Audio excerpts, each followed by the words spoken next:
이름만 들어도 천재 그 자체인 남자. 알베르트 아인슈타인. 그의 이론 없이는 오늘날 GPS도 레이저도 핵무기도 존재할 수 없습니다. 그는 분명 역사상 가장 위대한 과학자입니다.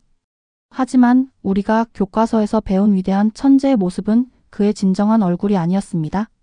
어릴 적엔 모두가 바보라 불렀던 문제야. 아내를 버리고 사촌과 결혼한 파렴치한 바람둥이, 인류를 핵전쟁의 위협에 빠뜨린 장본인, 심지어 죽은 뒤에는 그의 뇌까지 도난당하는 기상천외한 일까지 벌어졌습니다. 지금부터 과학계의 톱스타 아인슈타인.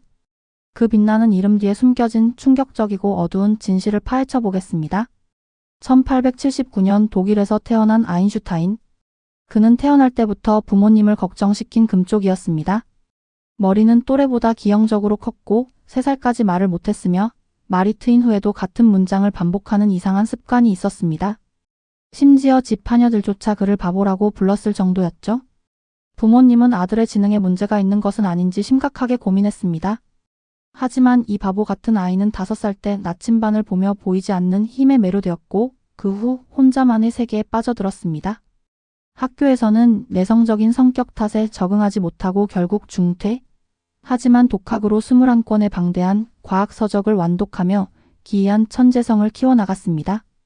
대학 시절 아인슈타인은 수업은 뒷전이고 스승들과 사사건건 갈등을 빚었습니다.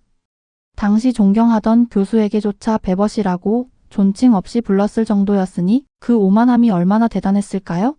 결국 교수들의 추천서 한 장 못 받고 취업난에 시달리던 그는 마침내 스위스 특허청 심사관이라는 공무원으로 첫 직장 생활을 시작합니다. 모두가 딴짓한다고 생각했던 공무원 생활 중 아인슈타인은 인류의 역사를 바꿀 3편의 위대한 논문을 쏟아냅니다. 그 중 하나가 바로 현대 물리학의 기초인 특수상대성 이론. 그의 나이 불과 26세였습니다. 시공간은 절대적이지 않고 상대적이다. 수백 년 동안의 과학적 상식을 박살낸 그의 이론은 인류 역사에 대혁명을 가져왔습니다. 학자로서 성공 가도를 달리기 시작했지만 그의 사생활은 바닥이었습니다. 대학 시절부터 아인슈타인의 학문적 동반자이자 연인이었던 첫 아내 밀레바 마리치. 하지만 아인슈타인은 그녀를 두고 사촌인 엘사 로멘탈과 대놓고 불륜 관계에 빠집니다. 파렴치하게도 그는 아내 마리치에게 이렇게 제안합니다. 내가 노벨상을 타면 상금 전액을 위자료로 줄 테니 이혼해달라. 결국 마리치는 이 제안을 받아들여 40세의 아인슈타인은 사촌인 엘사와 재혼에 성공합니다. 하지만 그의 멈출 줄 모르는 바람기는 여기서 끝이 아니었습니다. 아인슈타인은 무려 본인의 의붓딸, 즉 아내 엘사의 친딸인 일제와도 불륜 의혹에 휩싸입니다. 심지어 이니셜로만 표시된 의문의 여성들과 은밀한 편지를 주고받았다는 폭로까지 터져 나왔습니다. 이런 복잡하고 난잡한 사생활 속에서도 그는 멈추지 않았습니다. 그는 곧이어 일반 상대성 이론을 발표하며 수백 년간 절대 진리로 여겨져 오던 뉴턴의 중력 법칙마저 뒤집어 버립니다.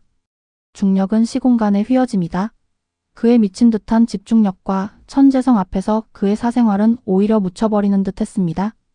1921년 노벨상을 수상하며 그는 명실상부한 세계적인 톱스타가 되었습니다.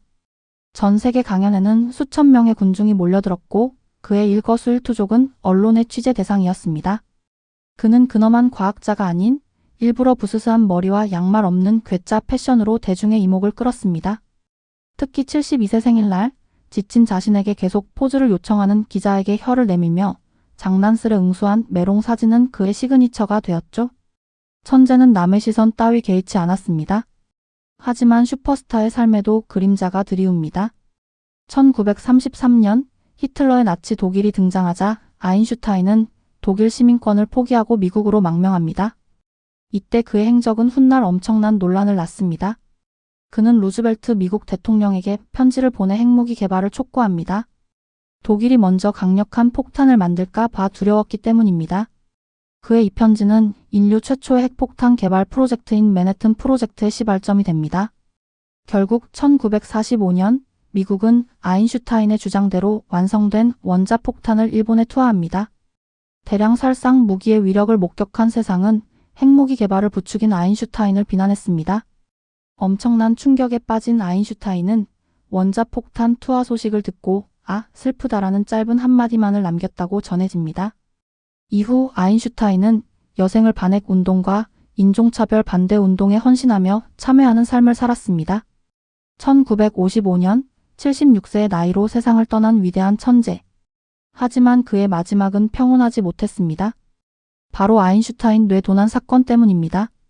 그의 부검을 담당했던 토마스 합이라는 뇌과학자가 유족의 허락도 없이 그의 뇌를 무단으로 반출한 것입니다. 천재의 뇌에는 어떤 비밀이 있을까?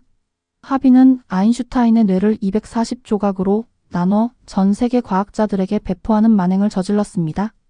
놀랍게도 아인슈타인의 뇌는 오히려 평균보다 가벼웠다고 합니다.